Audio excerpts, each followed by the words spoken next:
this entire process. I think anyone that wants to be president owes it to the people of this state to come in front of you and ask for your support. And I'm running to be everyone's president, those who vote for me, and even those who don't. We don't want you. Well, you're entitled to your view, sir, and I will respect it. In fact, I will do the math. I will protect you ask your cases rights. to drop out. It's your turn.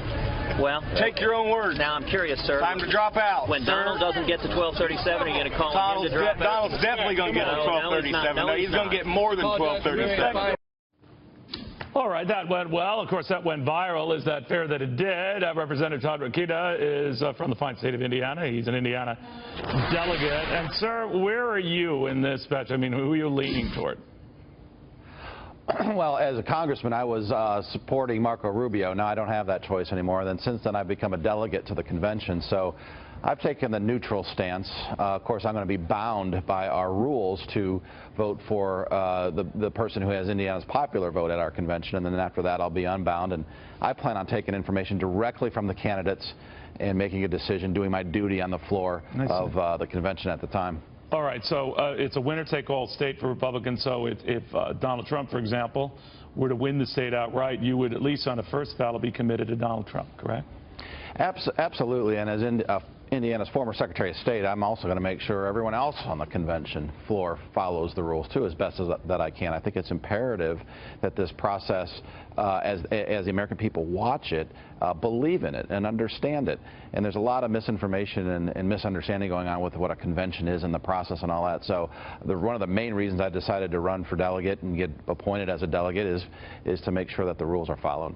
All right, you know, a lot of people scratch their head at the rules. I know they were well stated and etched in stone prior to this whole contest, but people are just, that is, the average voter is becoming aware now that you can win the popular vote of a state but lose the delegates in a state.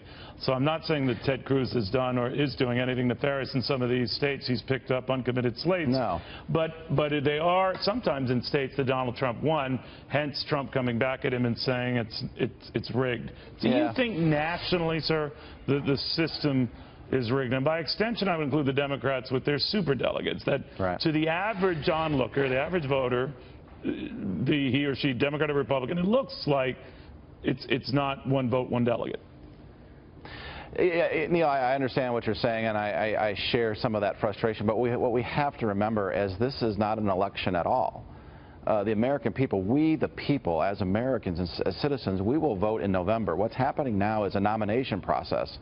The parties are, an organization, an association like many others, are picking who they want to send to the American voter this fall. So these are nomination processes, and back in the day, they were all done by convention. That is, there was no primary. No, you're right about that. And rarely were there caucuses. And so what we're doing is we're picking a nominee right now, just like any other organization or association might. And then we're going to send that person to the American people this fall. All right, and we should say that process has actually been quite good to Donald Trump. I mean, he's gotten about 38% of the popular vote and 42+% of the delegates, so it's served him well as well. Thank you, sir. Very good having you. Good having you, Neil.